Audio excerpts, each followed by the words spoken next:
All right, folks, I got 2 o'clock. It's ready to get started. Hopefully everyone is enjoying their trip to Cincinnati. If you're not from Cincinnati, I'm a lifer, so welcome to Cincinnati if you're not from here.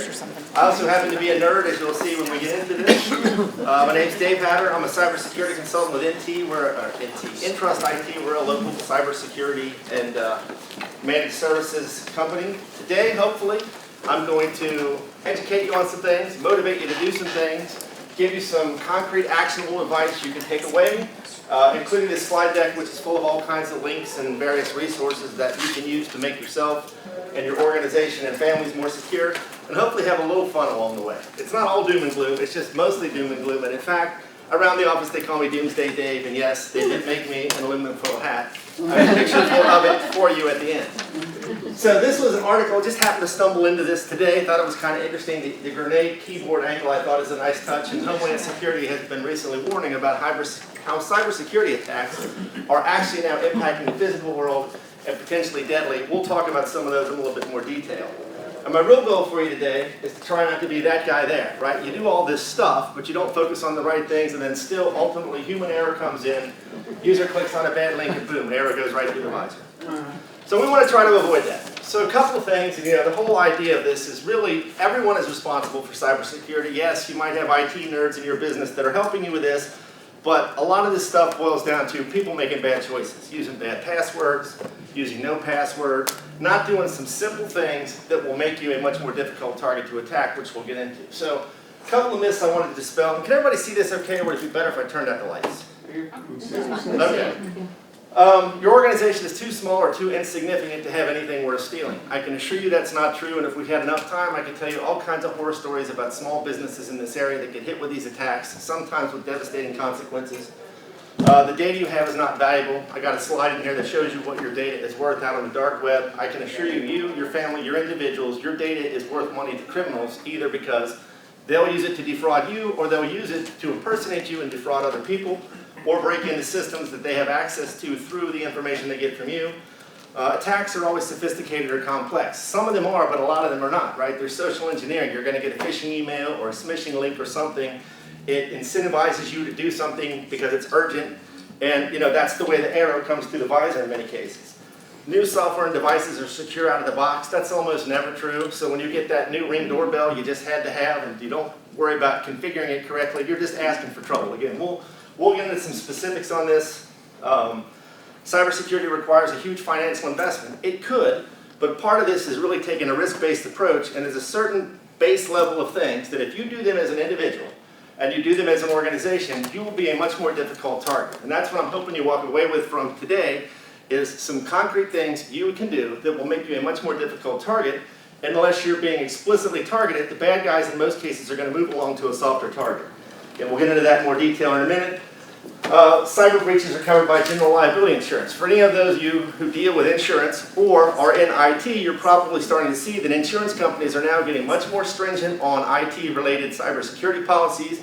In some cases, you can't get one at all, or your premiums will explode, or you'll have to go through a very detailed and rigorous assessment process to make sure that they're going to insure you. Because I actually had someone tell me, true story, I got hit with ransomware, what should I do? Well, okay, what kind of antivirus do you have? Well, I don't have any antivirus. I'm like, okay, you don't have anything at all? He's like, no. And he says to me on the phone, because the antivirus people write the viruses, so you have to buy antivirus software. And I'm like, I had to fight up there to say, you're an idiot. You're such an idiot. You deserve to have ransomware here. And those are the kind of people that are not going to be able to get insurance. So that's a huge problem. And if you're in business, or you're responsible for that aspect of the business, expect to see premium increases, expect to see a much more rigorous approach to this, expect to potentially have trouble getting cyber insurance, and general liability insurance generally will not cover you. And then as I mentioned before, IT security is an IT issue. It really isn't. It's incumbent on all of us to take this stuff seriously. So I'm not going to read all these headlines to you. But a lot of people, again, Doomsday Dave, I've just got nothing but bad news, and they're saying, oh, this is never going to happen to me. So here's a bunch of headlines from a variety of different magazines and resources, pointing out all the things that have been happening recently. So I'm just going to touch on a couple. Cyber attacks now cost small companies $200,000 on average. I'm sure most of you have a spare 200 grand laying around in your budget for the cyber attack that's going to happen when you don't do all the things the nerds like me are saying, right? cybercrime may be the world's third largest economy by 2021. And then a couple more recent and I think more telling headlines. Only 31% of Americans concerned with data security despite 400% rise in cyber attacks. And if you haven't heard this story, last year the first death, again kind of going back to the DHS warning earlier, the first death around cybersecurity was reported in Germany last year. When a hospital got hit with ransomware, there was a critical patient being transported to that hospital. They had to wave the patient off and the person died on the way to the other hospital. So again, this is a real world thing. It's not just your money. Eventually, our opponents, China, Russia, whomever out there, are attacking physical systems. And again, I'm going to get to some specific instances of that. And also, I know I'm talking really fast. It's very hard for me to work all this in an hour, so I'm going to go through this. You can get a copy of this slide deck. There's a bunch of resources in here, again, that will help you do some of the things that I'm going to encourage you to do. Good quote there. I won't read it to you. I think everyone, hopefully, who here does not have a smartphone? Who here does not use technology more now than they did last year? Who here does not use technology probably exponentially more than they did 5 years ago? My point being, we're all impacted by this, and work and the organizations we're involved in, like Rotary and our personal lives, you really can't escape this stuff.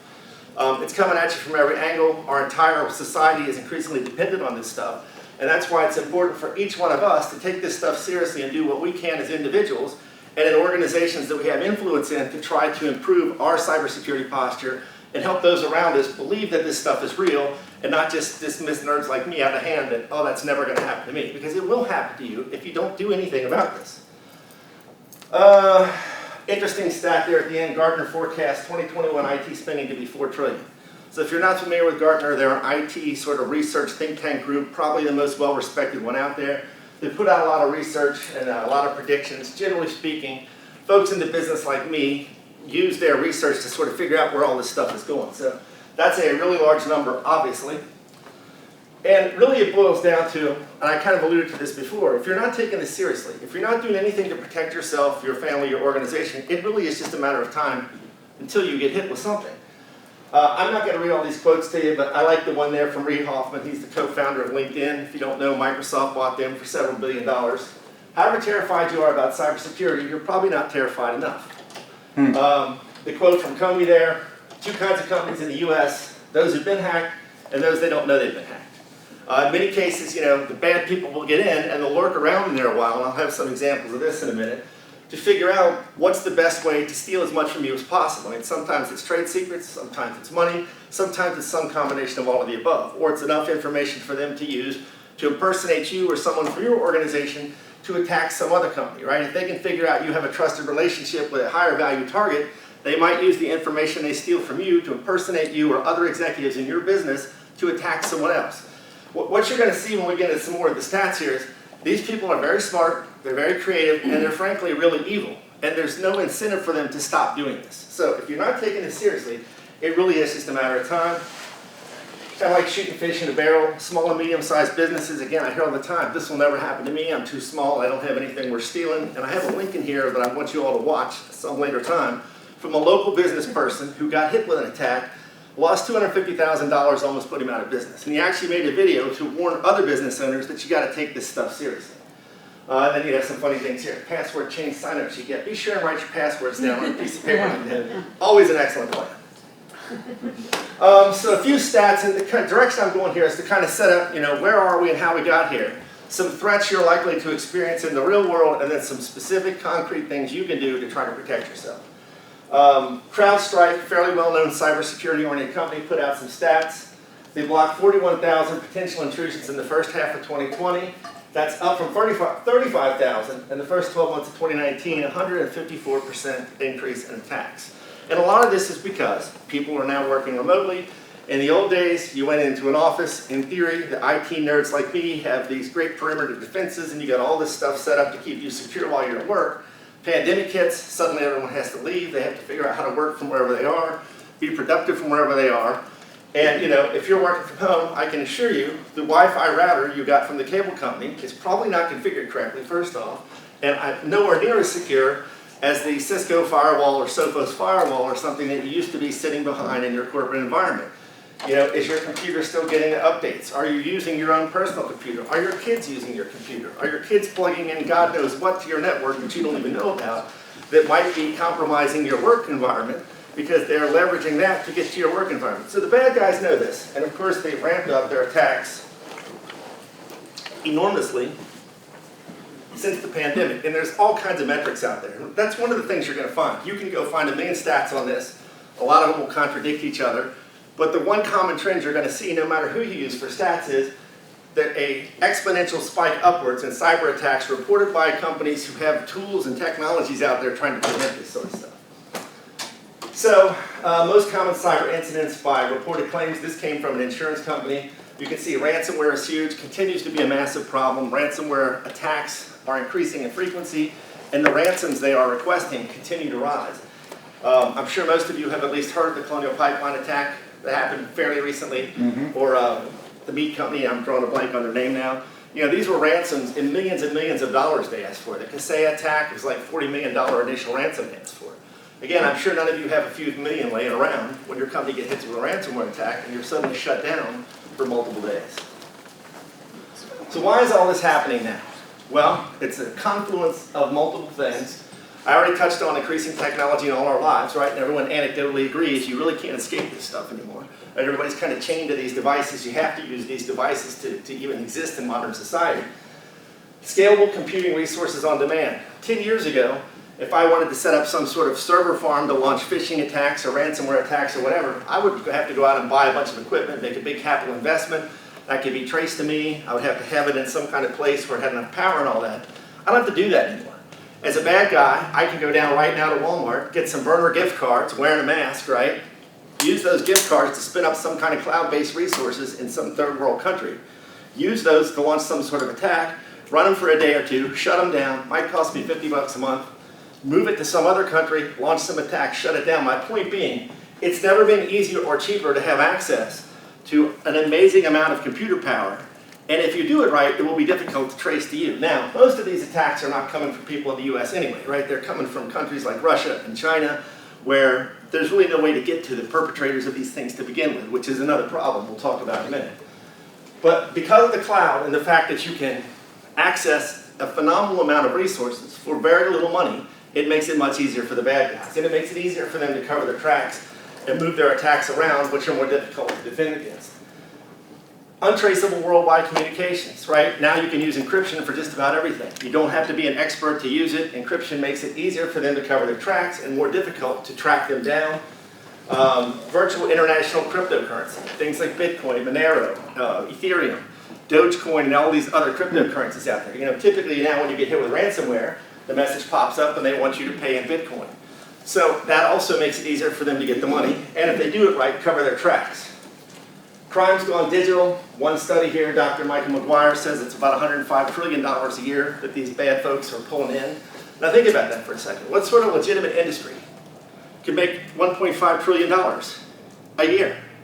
Name one. I mean, even Google and Facebook, which are making gigantic amounts of money off of your data, are nowhere close to that. And cyber criminals are rarely prosecuted, right? These people are in foreign countries. They're in places where there's no extradition policy.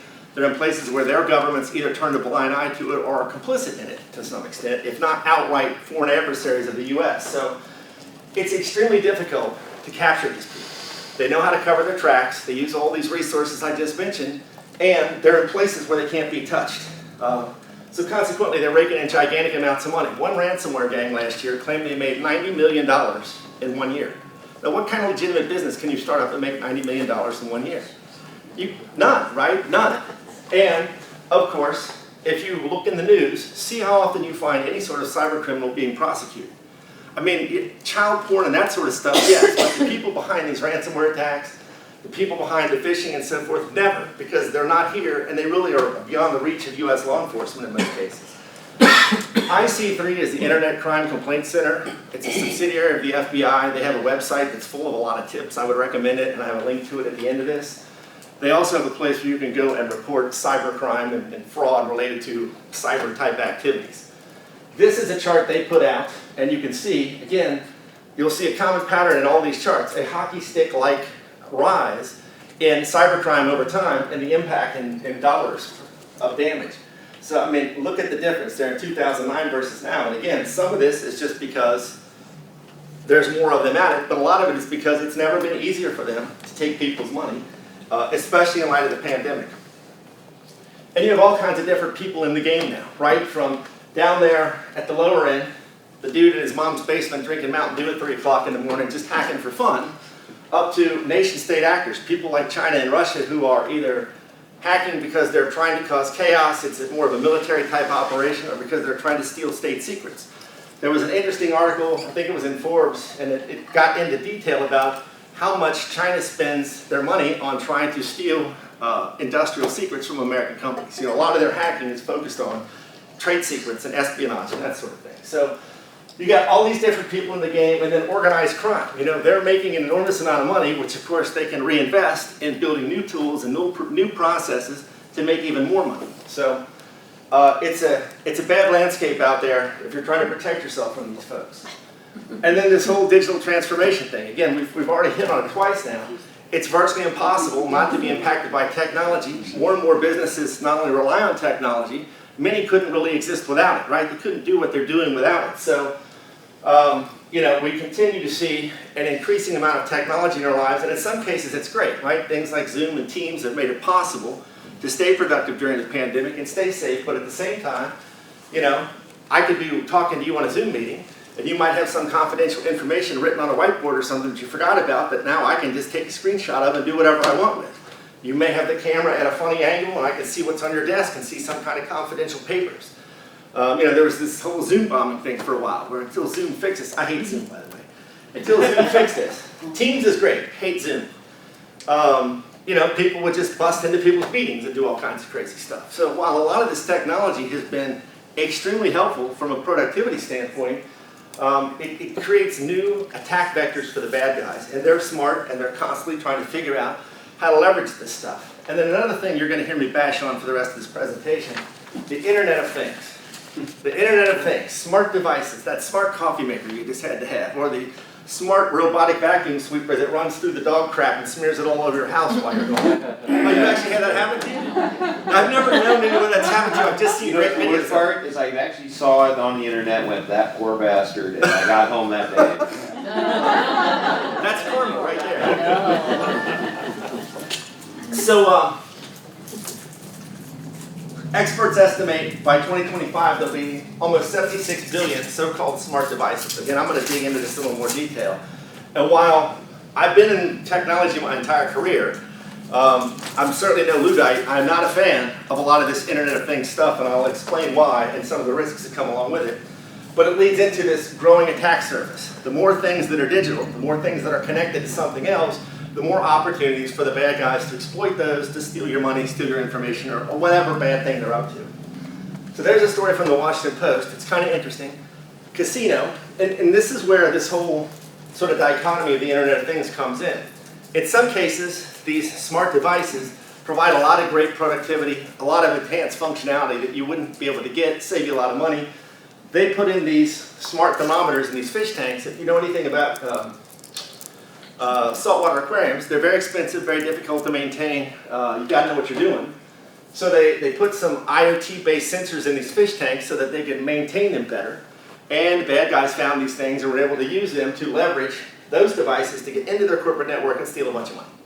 And this kind of thing is happening all the time because these IoT devices are inherently insecure and or people do not understand how to configure them correctly or update them. But we'll come back to that. And then that's kind of funny. Can I just shoot a firewall for your toaster? You know, so we'll talk about this in a lot more detail. More data is being collected about you all the time. If you've never heard the term surveillance capitalism, I mean, that's basically why Facebook and Google can make so much money. You're not paying with money, you're paying with data. Believe it or not, most software engineers don't work for free. They don't sit around and think, gosh, I'd just like to spend all day working on this really tedious stuff because I just want to give out free stuff to the whole world. Believe it or not, they don't do that. Right? When you are using these platforms for free, you're paying with your data. Now, I'm not saying that's necessarily bad. It just is. But there's enormous amounts of data being collected about you all the time. All these IoT-type devices are just adding to the pile of that, and that data is valuable. Again, whether it's to target ads to you, or to impersonate you so that they can get into your bank. How many people here have taken the Disney Princess quiz or anything like that? Now come on, I know you have. Don't hold out on me. Someone here on Facebook. Which Disney princess are you? I don't remember, but I've taken all those. Okay. All of them. That's Prime example. so that's a perfect example of something. I'm not saying that they're necessarily nefarious, but a lot of times if you study those things carefully, you'll see the kind of questions they're asking you are the kind of things that you might have to answer when you go to log into your bank and you've lost your password. Or you try to log into the IRS and you don't know your account. Okay, where did you live at this address? What high school did you go to? What's your mother's maiden name? And while that all seems innocuous and fun, and I mean, who doesn't want to know that they're the Little Mermaid or Moana or whatever, right? I mean, everybody really needs to know that. That information, even if the people collecting it aren't necessarily going to use it nefariously, what are they doing with it? Who are they selling it to? Are they going to protect it? How long will it last? Who knows, right? And that kind of information can potentially be used somewhere down the road to impersonate you. So we'll get into that in a little more detail too. When people say I don't have anything worth stealing, so this is an infographic experience put together that just shows the common prices for information on the dark web. So yes, people want to steal your information. Even if you're just one person who thinks, I don't really have anything, I don't have any money, I have nothing worth stealing, you do. Your data is valuable. And if you don't protect it, they will steal it. And then kind of getting back to this whole how do we get here, as I mentioned before, more people are spending more time online for work. They're spending more time online for entertainment. Who here has a kid that's between 10 and 15? How much time do they spend on their idiot box? All of it. All of it, yeah. I mean, if you look over, it's like you're going to need neck surgery in a couple of years because like you're going to be permanently looking down, right? Yeah, I have a kid in this age range, so I know because I mean I work in the business, so I spend a lot of time on a computer. But when I'm not working, I try to spend 0 time on the computer, you know? But my point here, as you can see, I mean, it's truly incredible how much is going on in the digital world now. And if you look at this chart, this gets produced every year. Again, it's a hockey stick-like trend up for the amount of time people are spending online. And then the final thing about how we got to where we are now. People just continue to be the weakest link. And despite nerds like me running around saying, don't do this, don't do that, this stuff is real, it will happen to you. They just keep right on doing the stuff that nerds like me say don't do. Yeah, some of these are pretty funny, like that. That's some good security there. You'd never be able to get in that door. So, before we get into some specific threats, again, I already told you one story. These are things I've actually had people tell me. What do I care if someone gets the password to my email account? Hell, let them have it. We locked the building at 6 p.m. anyway, so I'd like to see them try. Okay, they're using Microsoft 365. It's cloud-based. You can log into it anywhere, anytime. So if I can get your password, I now have access to your email. Maybe I'll find other passwords that someone you work with mailed to you. Maybe I'll figure out like who works in your finance department and see if I can break into their account. Maybe I'll figure out who you send invoices to and send them some fraudulent invoices where the money goes to my bank account. I have a real story about that. That sort of thinking is still very common. I actually literally had someone tell me, I'm just like, okay, not really sure what to do with that. Why would hackers go after me? I'm just a small business. Those are the words I used to say until I got hit with ransomware last week. And that's from the guy who made the video. Again, I'm going to talk a little bit more about him. He's a local guy. His video is very compelling. We narrowed down our security risk to these 2 groups. Everyone who works here and everyone that doesn't. Thought that was kind of funny. And then, this is kind of funny too. My computer doesn't work. The hard drive crashed. What do I do? Tech guy says, did you back it up? And he says, why? Is it going to blow? You got to have a little humor in this stuff, right? It's not all good. So as we kind of get into threats and then defenses against those threats, a few general guiding principles that if you keep in mind, you'll be a lot better off. Impenetrable security is nearly impossible and very expensive. If the Chinese government decides they want to get into your systems, they're eventually going to figure out a way to do it, even if it's bribe someone that works there, right? So you're never going to be completely impenetrable. In fact, they've shown in labs that even if you have an air-gapped computer, a computer that's not connected to anything else, by using certain equipment and certain techniques, just based on the lights that are flashing on the computer, they can exfiltrate information from it. So you're never going to be completely impervious to this stuff. And you really shouldn't even try for that. The trick is to figure out, like, where are the risks, and what kind of things can I do based on my risk tolerance and my budget to protect against those risks. And as you'll see, there's a lot of very simple things that you can do that are either free are very inexpensive that will make you as an individual a much more difficult target. And any organization that you're involved in, if they'll do these things, very difficult to get into. So focus on risk, take a layered approach. You want to make sure that you're not just doing one thing, you're doing multiple things. So if they get through the first line of defense, there's a second line of defense there that will tend to try to block them. Get nerds like me involved from the beginning. It's a lot easier to start out with a security mindset and build around that than to try to retrofit stuff in later. That's also one of the problems we face today. A lot of the technologies that make the internet work, the things that you use every day, were designed in like the 60s, right? TCP/IP, the underlying protocol that makes all this work, is old. It was not designed with security in mind. No one ever thought about using email when it was originally created the way we're using it today. So a lot of this stuff is inherently insecure, and over time, we've tried to retrofit all this stuff in on top of it, and as you see, it doesn't really work all that well. Threats emerge and evolve constantly. Again, the bad people are always at work trying to figure out how to steal your money. They're constantly coming up with very innovative new ways to do it. Education and awareness are critical, which is why I appreciate the opportunity to come out and talk about this stuff, try to help people protect themselves, and then you got to maintain a really healthy dose of skepticism, because you'll get all kinds of focus. Who here gets robocalls on a regular basis? Look, almost everyone in the room. Who here gets phishing emails on a regular basis? Yeah, so again, look around the room. It's all of you, right? So you have to maintain a healthy dose of skepticism, and I'm going to show you some interesting examples here in a minute. Thankfully, in some places like Europe, I don't love GDPR, but Europe, California, the California Consumer Privacy Act, some states, some governments have started to get serious about trying to help consumers protect their privacy. Their laws have some issues, but they're probably better than nothing, which is where we're at in most places. Even with Ohio, for those of you who are in Ohio and an Ohio-based business, in 2018, Ohio passed a law that basically said, if you essentially comply with certain cybersecurity frameworks, things like NIST cybersecurity framework, you basically then can, if you have an attack, use that as a safe harbor to sort of limit your liability. I think we need more laws like that. I think you're going to see more things like the California Consumer Privacy Act, because this stuff is so out of control, both from the cybersecurity side and just the general privacy side, and the amount of information you're giving up to companies who then leak it, sell it, abuse it, etc. So that's coming. But at this point, for the most part, you're still largely on your own. Some trends, again, I mentioned before, one of the problems is a lot of this stuff was designed before security was really a thing. I spent most of my career on the software engineering side of the business.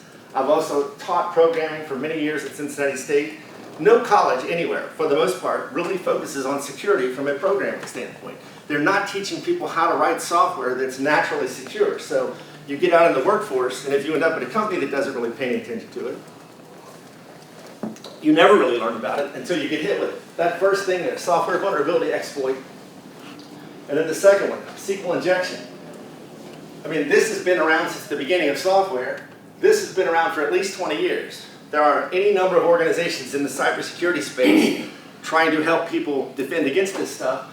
And every year, this comes up as one of the top things. It's 20 years old. Anyone that knows anything about this knows that's a problem, and yet it's still a huge problem.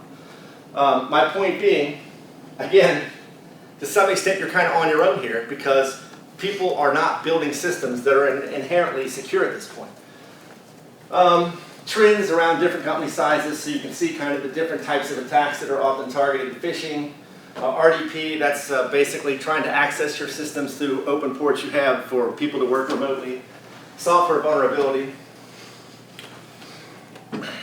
And the costs of this continue to go up. Chubb, big insurance company, said average incident response cost hovers around $420,000. Data breach costs are expected to reach $5 trillion by 2024. Again, you're going to see a lot of metrics all over the map. But Chubb is an insurance company. They have insight into this because, of course, people are making claims against their policies when they get hit with this stuff. 60 to 70% of claims involve breaches of less than 100 records. Even a small breach can cost a lot.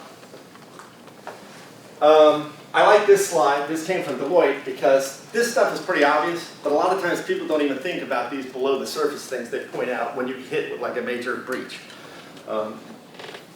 Increased cost to raise debt, operational disruption or destruction, lost value of customer relationships, value of lost contract revenue, devaluation of trade name, and loss of intellectual property. So these are things that could be a consequence of a cyber attack that aren't quite as obvious, but could be very damaging to your organization and very costly to recover from. So I'm going to kind of move into the threats you're likely to experience out there now, and then some things you can do to protect yourself against it. This is from ENISA. They're a European information security company or agency. And some of these are things as an individual you're not really going to be able to do much about. You're not really going to have to worry probably too much about cyber espionage. You're probably not going to worry too much about DDoS attacks unless you are the victim of one downstream. That's a distributed denial of service attack. But some of these, like malware and ransomware in particular, phishing, spam, identity theft, these are things that, as an individual, you're going to face, as a member of some organization, you're going to face. So we'll take a look at some of these in a little more detail, and then things you can do to protect yourself against them. So, root causes of incidents, abandoned technology, stuff that's old, can't be patched anymore, and bad people know this, so they attack it. Things like if you're still using Windows XP, you might as well just put all your money out in the front yard. You're going to get hacked. It's just a matter of time. Just put it all out in the front yard and say, please steal this. Old technology that can't be patched is a gigantic problem. Technology flaws. Just in the last week, Microsoft has released updates that fix several critical zero-day flaws. Zero-day flaws are problems that the bad guys know about, but the companies either don't know about or haven't fixed yet. So they're wide open to be attacked. Apple just released several batches of fixes in the last month or so to fix several zero-day flaws. If you're not updating your software, you're just asking for trouble, but we'll get to that in a minute. So, copy and paste flaws, people just making mistakes. One of the more recent major breaches, well, Facebook. Everyone knows Facebook was down last week, right? And many of you probably were like, thank you, Jesus. Many hours without Facebook, They claim, and I haven't seen anything to the contrary of this so far, they claim that it was a configuration problem. Somebody just made a mistake, and it blew up the border gateway protocol that deals with DNS. So without getting too technical on you, it basically brought all their systems down. And apparently, even internally then, like some doors couldn't be opened because those doors were connected into the system and it couldn't resolve people's ID and so forth. So is that true? I don't know. Usually when these incidents happen, as more information comes out, you often find that whatever was initially reported is not what actually happened at the end of the day. So we'll see. Really? But my point is, in theory, configuration error brought this thing down. The stock dropped. Zuckerberg lost something like $7 billion or something in one day. A lot of small businesses rely on this stuff for like Facebook Marketplace. My point is, an outage like that, if it was unintentional, is still very costly. These kind of configuration errors are fairly common, unfortunately. So, as we move into what do you specifically need to look for, and then how do you protect yourself against it? If you just do these three things, you'll be way ahead of the game for most people. When you get anything that seems unusual, when you get anything that's out of the ordinary, anything you've never done before, if it just doesn't feel right, stop, think about it. Does this seem right? Have I done this before? Is this unusual in any way? And if it is, then don't do it, right? Protect. Err on the side of being a human firewall. Go what we nerds call out of band. Don't dial the numbers, don't call the phone, don't call the phone numbers, don't click the links, don't open the attachments. Go back to the organization that purportedly sent it to you by looking them up on their own website, by calling a number that you know, and say, hey, I got this thing, is this legit? And 99% of the time, you're probably going to find out it's not. And again, I'll show you some examples here. So stop, think, protect. Keep that in mind as we kind of go through our threats here. Huge threat, poor credential management. In other words, bad usernames and passwords, right? Year after year after year after year, studies come out where they look at all of the data that's been leaked, and people continue to use ridiculous passwords like 1, 2, 3, 4, 5, 6, A, B, C, D, E, F. Okay, not only do the bad guys know this, because every year all this data is released showing that people are doing this, they're using the same bad passwords for all their accounts, so when I figure out, when I get a hold of your credentials that were leaked from Facebook or whatever, and you've used the same password for your bank, guess what? Boom, I'm in, right? If you're using the same username and password for more than one account, again, just take your money out and set it in the front yard. It's eventually going to get stolen. It's just a matter of time. But people keep doing this stuff, despite nerds like me saying, don't do this. And there are many simple, easy ways for you to avoid this problem, which I'll get to here in a minute. Verizon data breach report comes out every year, chock full of lots of useful information for nerds like me. They said 81% of hacking-related breaches are caused by bad passwords. So, they're not making this stuff up, right? You need to take this to heart. If you're using the same password for multiple accounts, if you have a password that I could guess about you, that I could find on the internet about you, that's ABCDEF or anything like that, really any English language word, because there are cracking programs that will literally go through every word in the English dictionary in about 2 seconds. So if you're doing anything like that, you are asking to be hacked. So again, I'll get back to what you can do to prevent that here in a minute. Unpatched software, already sort of touched on this. Your phone, your tablet, your PC, your refrigerator, your smart TV, your Ring doorbell, all those things have software inside them, right? They need to be updated. As I mentioned, just this past week, Microsoft released a bunch of patches for Windows. Apple released a bunch of patches for iOS. Any credible software vendor is going to put out patches that fix productivity problems, fix flaws, and ultimately fix security problems. If you're not installing the patches, it's really just a matter of time before those devices get hacked. 34% of cybercrime victims were aware of holes but didn't patch them in time. Sometimes, and even as I say this, in large organizations with thousands of servers and that sort of thing, sometimes patching something will break something else. So you can't always just hit the button and say install. I totally understand that, but you at least need to have a plan for how are you going to get the patches installed. 37% of breach victims don't regularly perform scans to find vulnerabilities in their own systems. So again, this is a human error problem, right? People don't know what they don't know, they're just not doing these things. And just by patching your devices, all of your devices, your IoT devices and so forth, you will be a lot more secure. But that's easier said than done sometimes, and we'll look at that in a minute as well. Spoofing. I think this possibly is the biggest problem because it leads to a bunch of other problems. It's never been easier for me to send you an email that looks like it came from anyone I wanted to. You don't even really have to be that technologically sophisticated to do it. So you get an email, some phishing-related email that looks like it came from your spouse, your neighbor, your boss, whatever. The email address looks legitimate, and there is a way to dig down into it and figure out that it's not, but most people don't know how to do that, right? And most people don't realize how easy it is to spoof that, or to spoof a phone number, right? When you get a call, and some of you I'm sure have had this experience where you got a call from a number that looked familiar, but it was some kind of robocall or some kind of crap like that, right? I mean, it's very easy to spoof a phone number as well. So really, anything you get electronically, email, text, even voice calls, they can be easily spoofed, which then leads to phishing, smishing, and all these downstream attacks because when you get it, it looks legitimate, right? And people don't understand how to kind of dig into it to find out this didn't even come from a legitimate source. So this is a huge problem, and this gets back to the whole stop, think, protect, and have a healthy dose of skepticism. So I'm going to show you some real examples of this here in a minute. So phishing, then, is a natural consequence of spoofing. I don't have to spoof an address to send you a phishing email, but it's going to seem a lot more legitimate to you if it comes from an email address that looks like it came from the IRS or your bank or whatever, right? Better confirm my social security number, because of course your bank doesn't already have that information, right? They don't already know how to reset your password. If you're getting asked for anything like that, it's a scam. Different types of phishing. So, in some cases, they'll just blast out carpet bombing type emails to hit as many people as possible, right? In some cases, they'll do what's known as spear phishing. They're kind of targeted. They're going after certain people with certain titles or certain companies or something like that.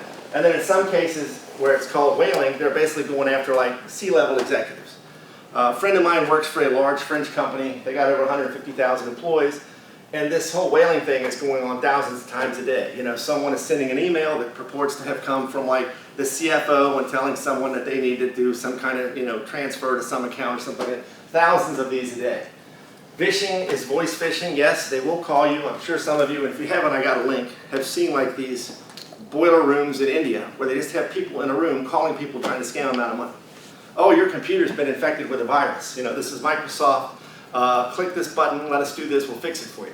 That's going on all the time. And then smishing is text-based phishing, which is becoming an increasingly large problem. And I would argue probably even more difficult because with a text, there's just not that much information to begin with. It's harder to tell if it's been spoofed or not. So all different types of phishing that are all actively underway. So I've got some examples here that go from really poor examples to some really good examples. So In my spare time, I'm the mayor of Fort Wright, Kentucky. Yes, worst job ever. I got a year to go and I'm out. And I can't wait to be out. But I get a lot of this sort of stuff, okay? So this is a pretty poor example of a phishing attack that came to my email. You can see there, they didn't even bother to try to spoof the email address. This is some account in Russia, right? And you can see I got a quote invoice there, and I should open up that invoice, right? Thankfully, I did not do that. But not a very good example for a quality phishing attack. This one's a little better.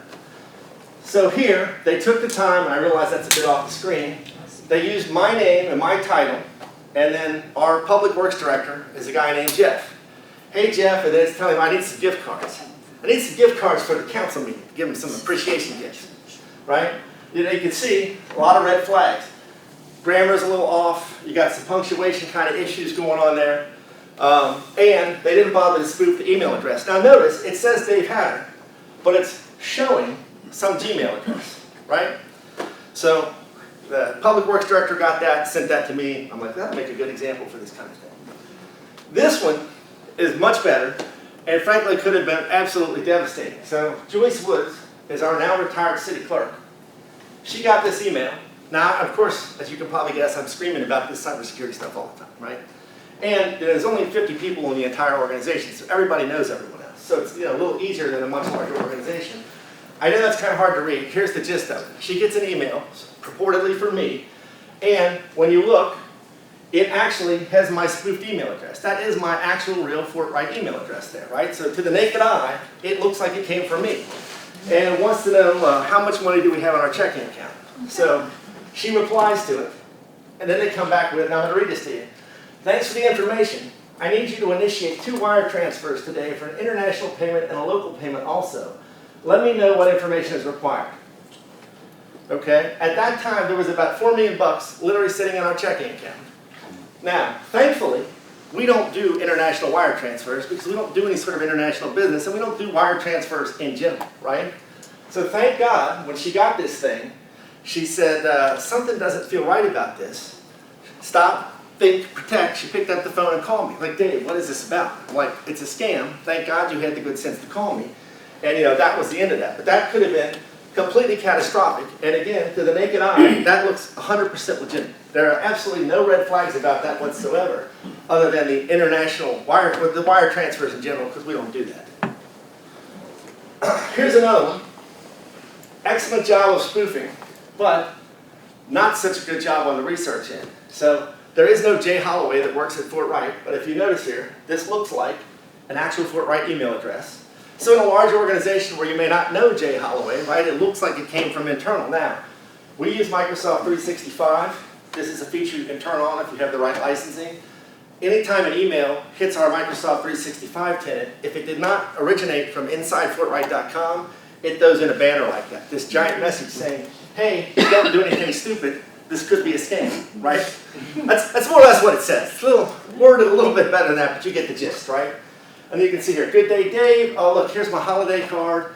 And notice when I mouse over it, you can see it goes to cardpayments.microransom.us. That doesn't sound at all suspicious, does it? So, but that's a reasonably good job, right? I can see how some people might fall for that. Here's another one. I found this kind of funny. So you can also see I switched to dark mode at some point. Some of these emails have white backgrounds, some are black. I got this from the, quote, Brown and Booth law firm, and my wife wants a divorce, and which if you knew me, you would understand why she might. But, you can see here I'm supposed to click this link so I can get access to the divorce papers, right?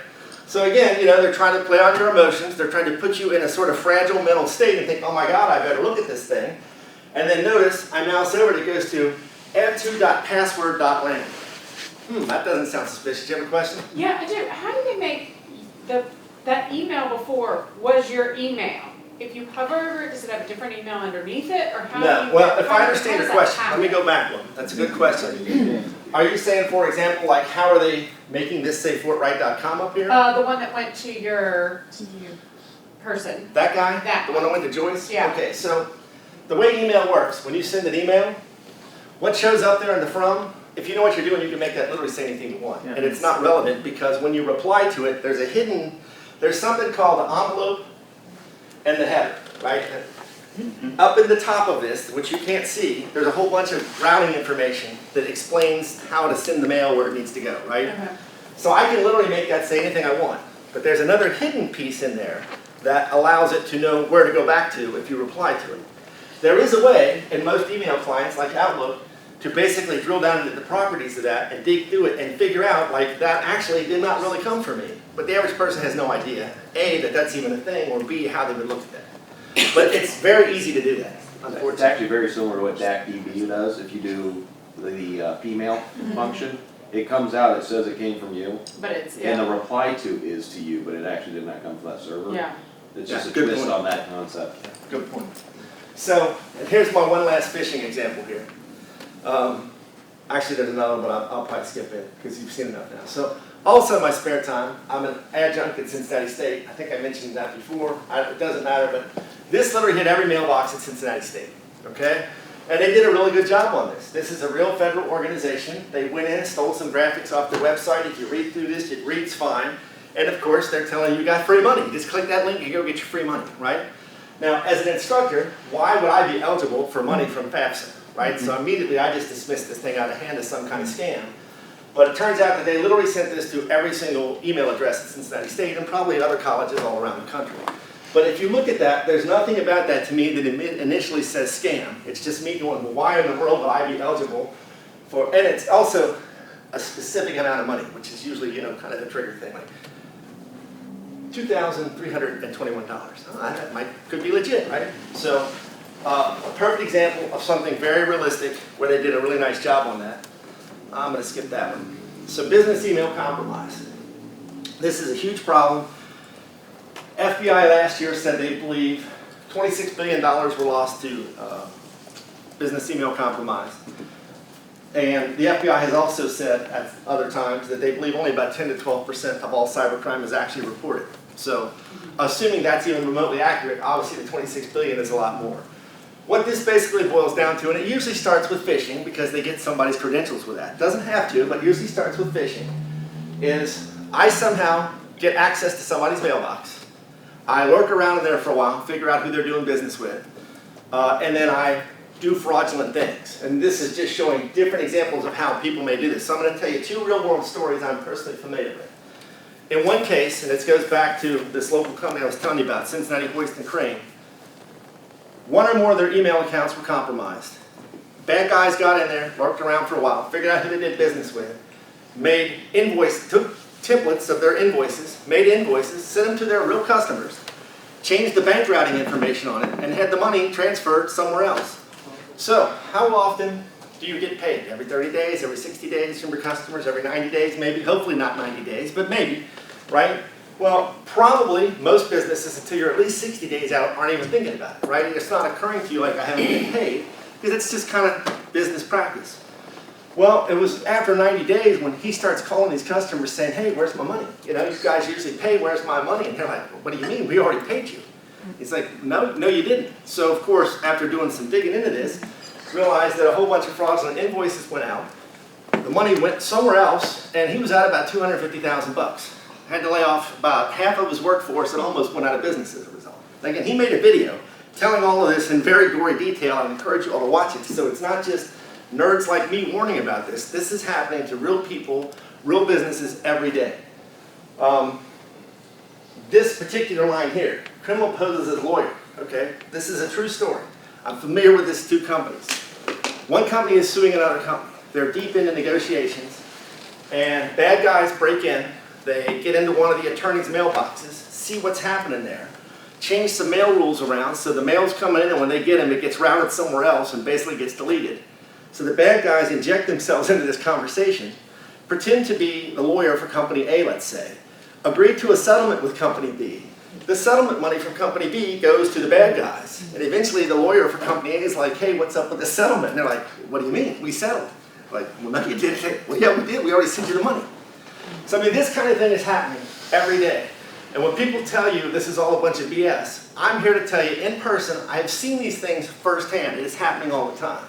And if you're not doing the simple things we're going to talk about here in a minute, you will eventually get hit with this. So here's my last real world story on this. This one is one of the most elaborate, craziest scams I've seen. So 3 different companies, basically front companies, were set up to ultimately steal a bunch of product from a customer we work with, okay? They set up websites, they had social media presences, they had email addresses, they basically sent in an RFP for this company, the company responded to it. Again, they had a whole bunch of websites that all looked legitimate, there were phone numbers, people would answer the phone when you called, and they stole almost $800,000 worth of products from these people before they realized like they weren't getting paid and the whole thing was a scam. So I'm telling you, this stuff is happening every single day. And one of the things I think folks like us in this room don't realize is if you're a criminal in, let's say, India, I don't know what the average wage in India is, but it's not much, right?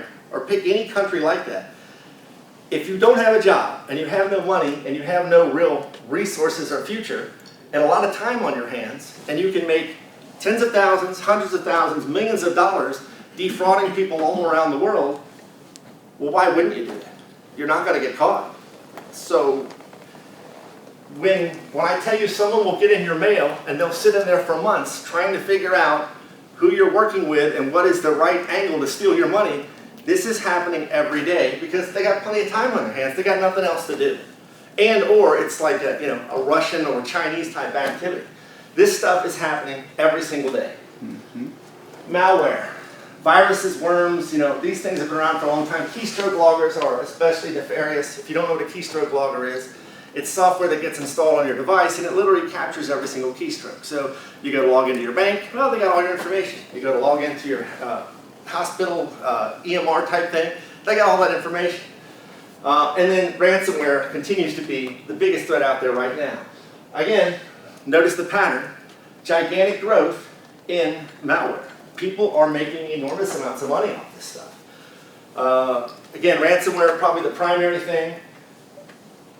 At one time, ransomware was primarily directed towards individuals. I know several people that got hit with ransomware back in the good old days. Now it's typically more geared towards organizations because obviously none of you probably have spare $40 million laying around to pay the ransom when they shut down your devices, right?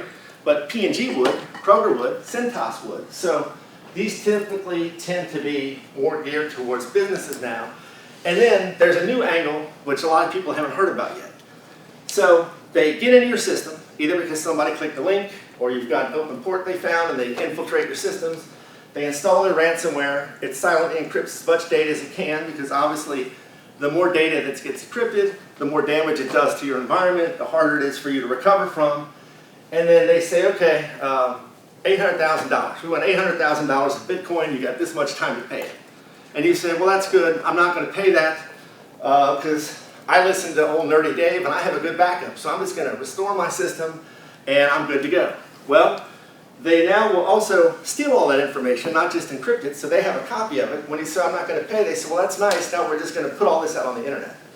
And in several instances they've done it. There was a school system in Nevada where they chose not to pay, and they actually released all of the students' information on the internet. How would you like to have your kids' stuff, probably very sensitive information about your kids, all over the internet for bad guys to use? So that's the latest angle. So when I tell you these people are evil, and they have no scruples, and they will steal your money any way they can. They will steal your money any way they can. Public Wi-Fi. How many of you here today have used this hotel's Wi-Fi? Who in this room do you think has not used the hotel's Wi-Fi? Who do you think is never going to use the hotel's Wi-Fi? Exactly. If you are using public Wi-Fi, especially without a VPN, again, you might as well just put all your information on the table. Now, I'm not saying that the Hyatt, the Hilton, any of these hotel chains are doing anything nefarious. What I am saying is it's very easy for a nerd like me to come in with a device like a pineapple, set it up so it looks just like the hotel's Wi-Fi, and you're connecting to my system instead of their system, and I'm literally stealing everything that's going through there. So I'm just telling you, if I were you, I would never, ever, ever use public Wi-Fi. And I never, ever, ever use public Wi-Fi. I have a hotspot on my phone. If I need to get on the internet from a network that I don't trust, I use the hotspot on my phone, or I don't get on the internet. So I wouldn't do it at all, and I don't do it at all. But if you're going to do it, you got to have a VPN. We'll talk about what that means in a minute. Last few threats. Free software. This is one of my favorite pet peeves. How many people here have downloaded some awesome thing like Candy Crush or something because your kid or your neighbor or someone told you just got to have this great new thing, whatever it is? I'm sure there's a few, right? Because I mean, I can't say I've never done this myself, but I don't do it anymore.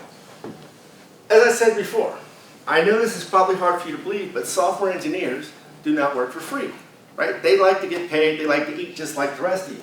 They're not making all this stuff for fun. They're making all this stuff because even if you're not paying for it up front, they're getting paid with your data.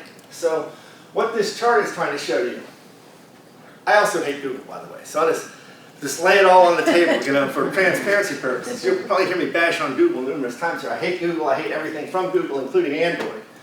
But this is a study. Share of Android applications with at least one known vulnerability by category from the first quarter of this year. Top free games, 96% of them had at least one vulnerability of some sort. Top grossing games, 94%. Now here's a hot one for you. Banking. Banking apps, 84% had at least one vulnerability. So if you're using some sort of banking app on your Android phone, you are putting yourself at risk. Budgeting, so this goes down to there, you'll see that the educational, right, things that kids would use, 57%.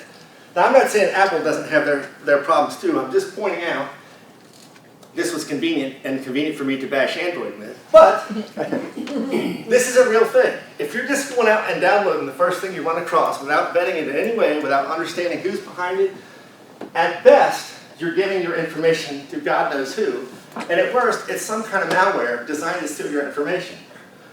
Google, here you go, again, this is not designed to bash Google per se.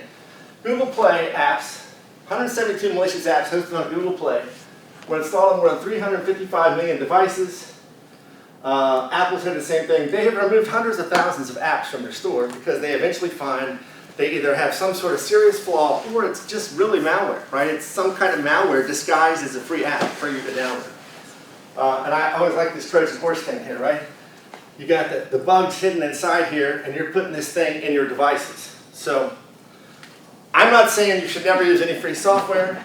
All I'm saying is you got to think hard about where this stuff is coming from, and I'll have some tips on that in a minute. And then social media. There's nothing wrong with social media.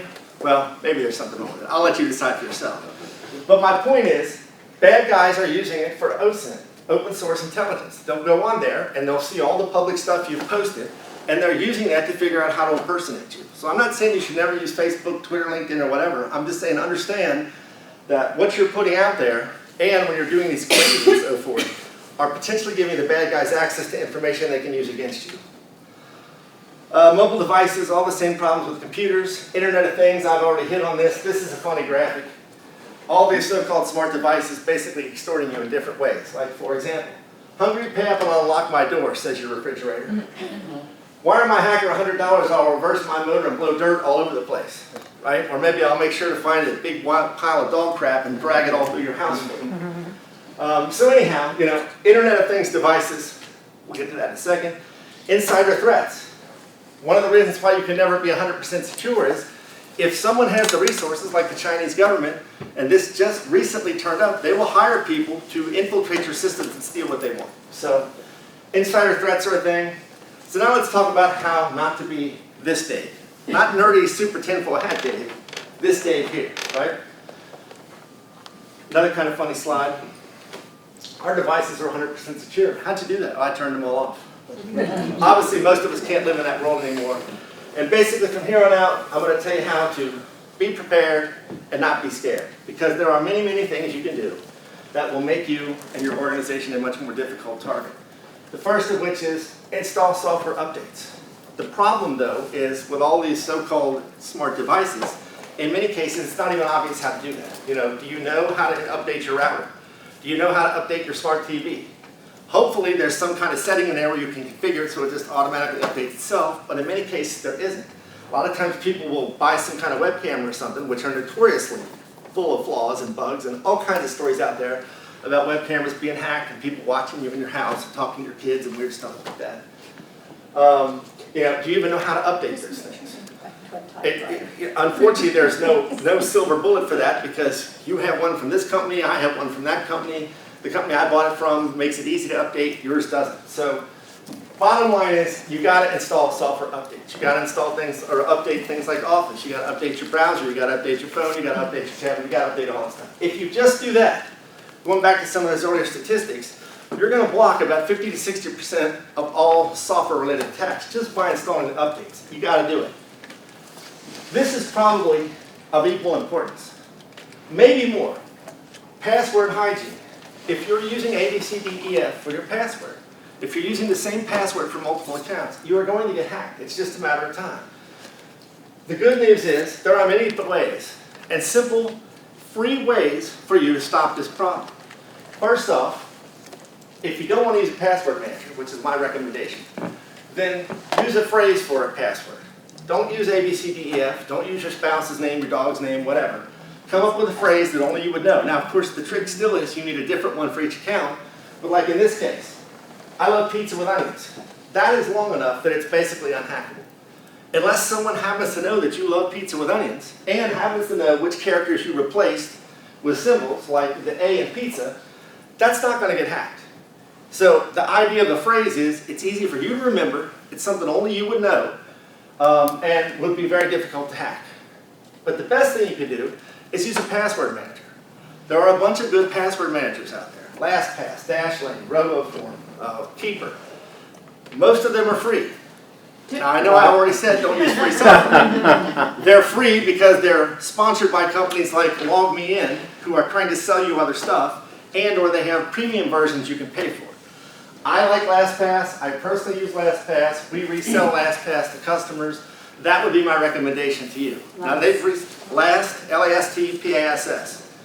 I've got a link to it in here at the end. Again, you don't have to write all this stuff down. It's all in here at the end.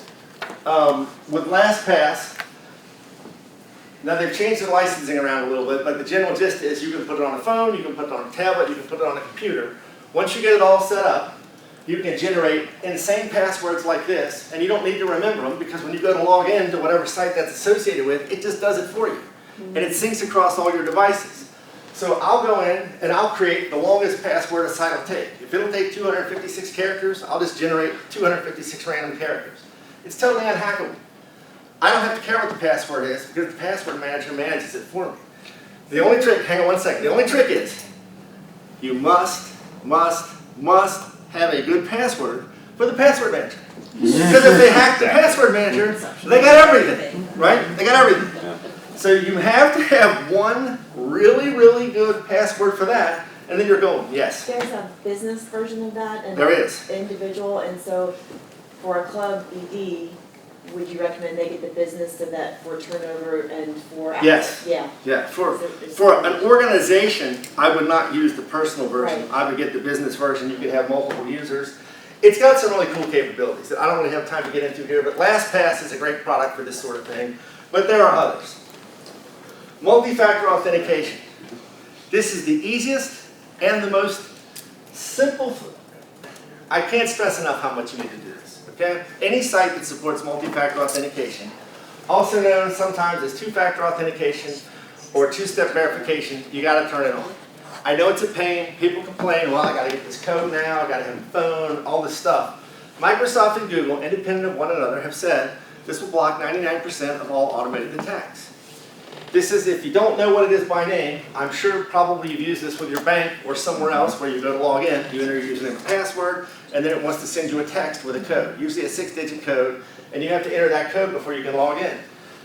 Even if the bad guys get your credentials, they still can't log in because they need that code. Now there are ways to work around it, but again, we're trying to make you a harder target. We're trying to get you to a place where the bad guys aren't going to spend the time trying to work around that because it's very difficult. They'll move on to someone that's a softer target.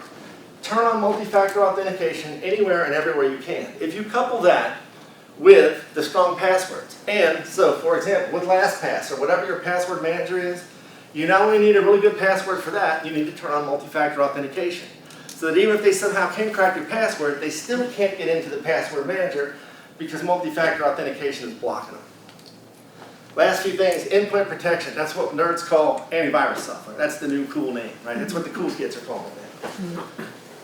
If you have Windows 10 in particular, it comes with Microsoft Defender. It's built in. If you don't have anything else, make sure that's running, make sure it's being updated.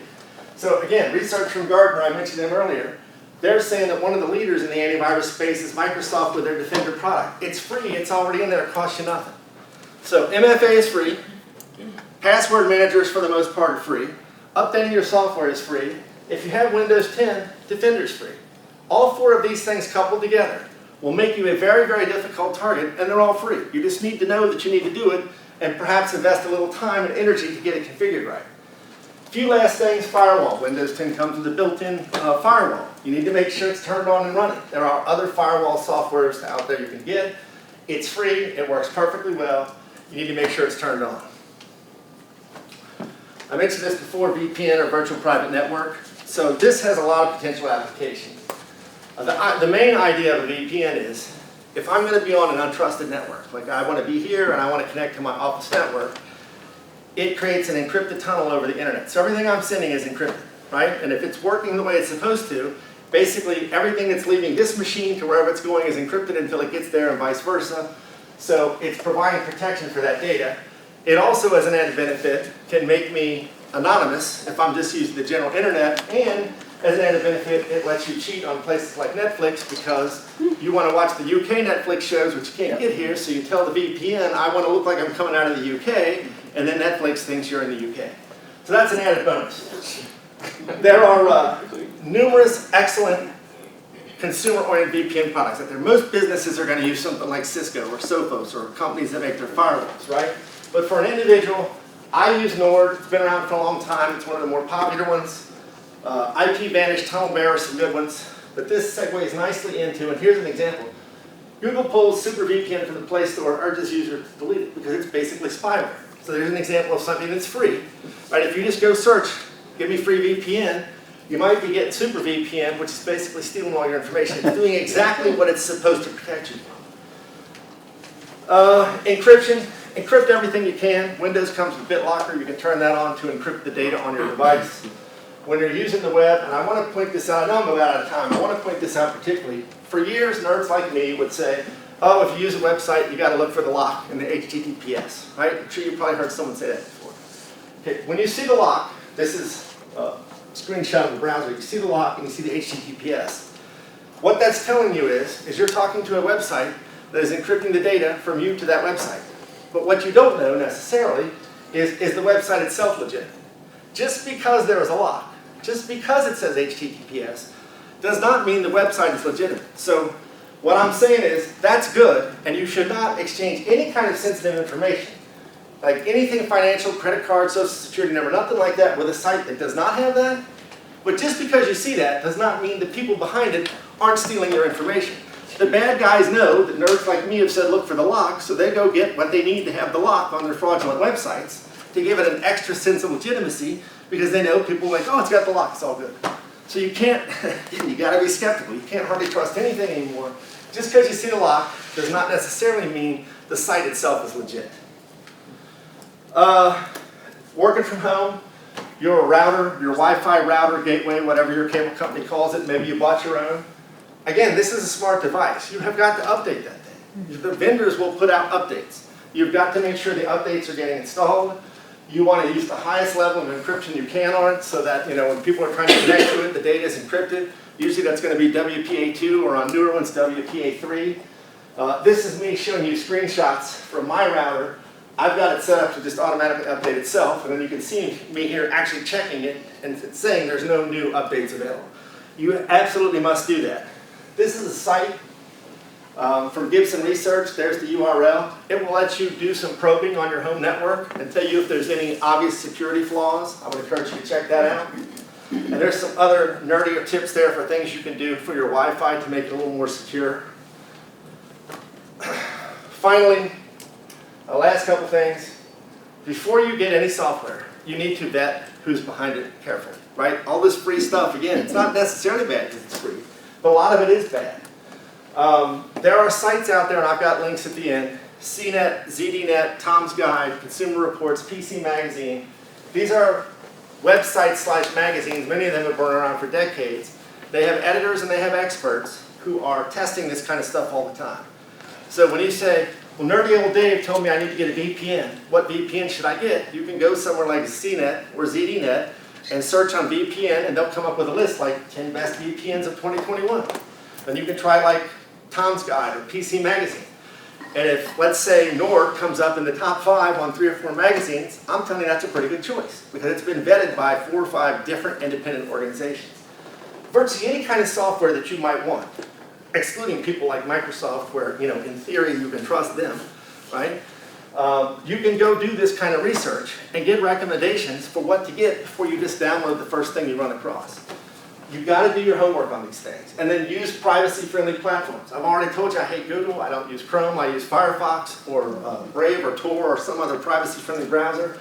I don't use anything from Google.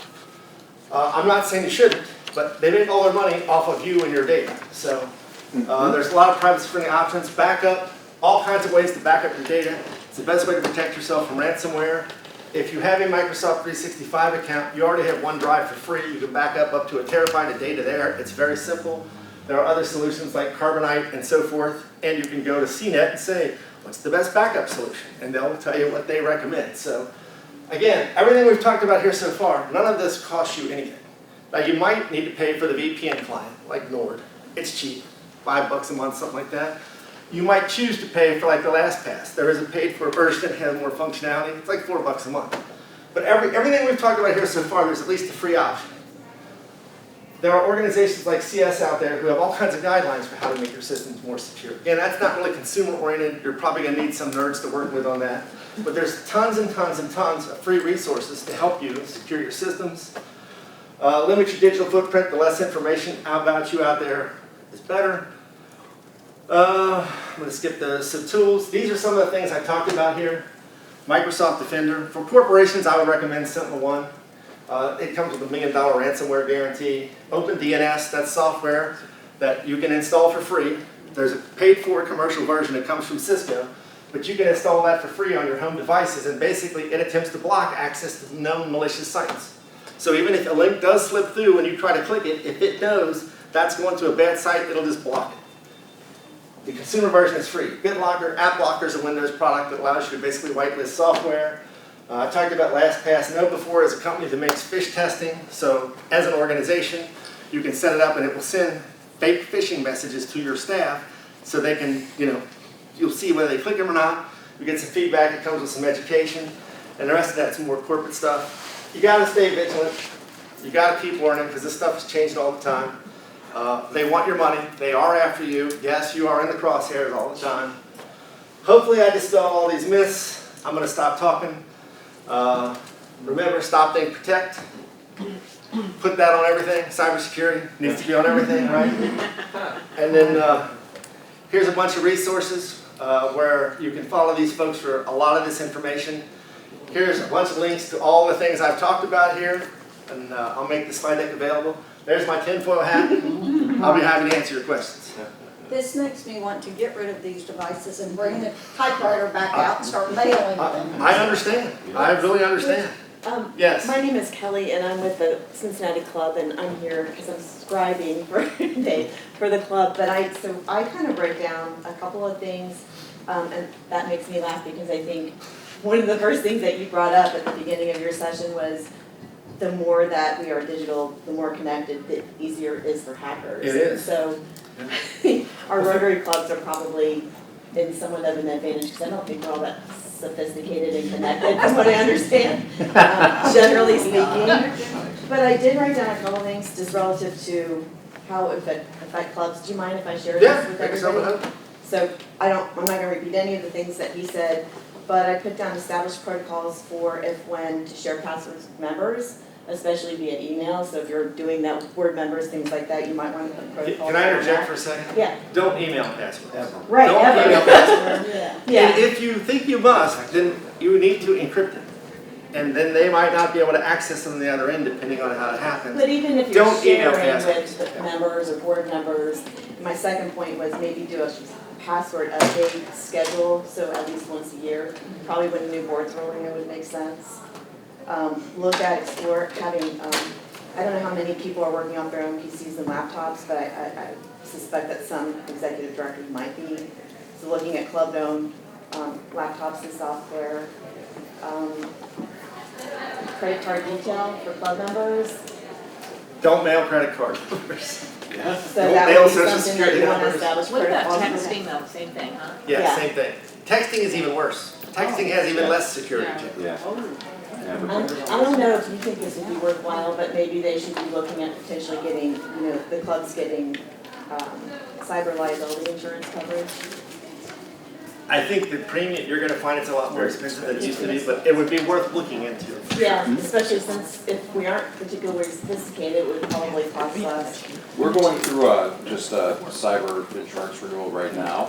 They won't even write a policy unless we have two-factor authentication. Thank you for bringing that up. And that's Yeah. increasingly common. That's generally one of many things they'll set as a benchmark where if you don't have this and, various other things, they're not even gonna insure you. Because it's too much risk for them.